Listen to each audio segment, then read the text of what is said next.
The quality of your leadership is not defined by an absence of conflict, but rather by the way that you respond to conflict. One of the things that the healthiest and wisest leaders I know have in common is that they hold themselves, and by extension others, to a higher standard.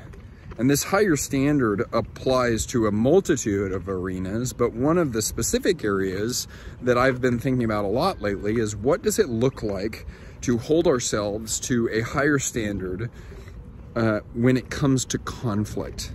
Because I think it's safe to say we live in an age, an era, a culture that is prone to conflict. It seems like everyone and their dog is looking for something to disagree about, argue about, and fight about.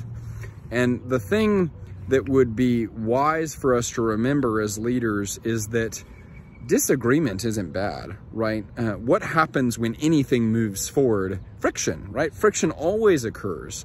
And so we shouldn't avoid conflict or try to evade conflict. We should actually expect and anticipate conflict. And I think that's really important. Why? Because if we expect and anticipate it, then that gives us the ability to properly prepare for it. And so what does it look like to engage with conflict, not if, but when it occurs, with a higher standard? And there's three things that I think are worth focusing on. Number one is a higher standard embraces wisdom.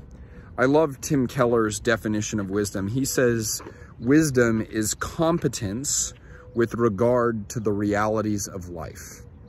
And it can be really easy whenever we disagree with someone, or when someone disagrees with us, to start flexing, to get all bulked up, and to feel like we need to protect ourselves from oncoming attack.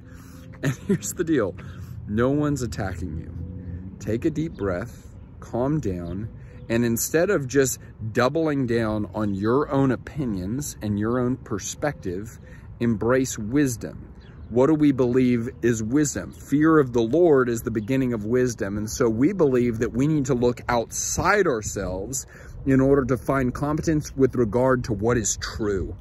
And so really, instead of just subscribing to a worldview that is based entirely on our viewpoints, our perspectives, our backgrounds, our understanding, rather, let's apply ourselves to the time-tested truths and principles of what is true about the world and overlay those into our situation rather than just following our feelings. A higher standard for conflict always embraces wisdom. And one of the practical ways you can do that is get other people who are objective on the matter involved. What else does a higher standard for conflict do? It exercises forgiveness. I think it's such a fitting idea, that quote that says, unforgiveness is like drinking poison and expecting the person across from you to get sick. It doesn't work that way. The only person that unforgiveness hurts is you.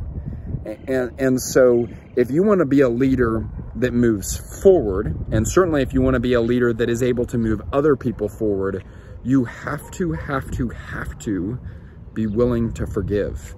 But so often we're moving forward with a bunch of baggage, right? And we can't fit into any doors. We can't step into any opportunities because we're trying to bring everything from our past with us. And it doesn't work that way. So a higher standard for conflict is willing to proactively exercise forgiveness because nothing will slow you and others down like a grudge. And then finally, a higher standard for conflict, it embraces wisdom, it exercises forgiveness, and then it elevates its perspective. This moment is just that, it's a moment. This too shall pass. And it would be such a shame if you did or said or thought things that you would later regret because you got so embattled by the moment. Elevate your perspective. Don't just focus on what you're against, focus on what you're for. Choose to see the bigger picture. Choose to see a grander vision of what's possible. Refuse to allow long-term ramifications come from short-term decisions that you don't actually intend to make. Regardless, though, the thing that we need to remember is that the quality of your leadership is not determined by an absence of conflict, but by the way you respond to conflict. Let's go.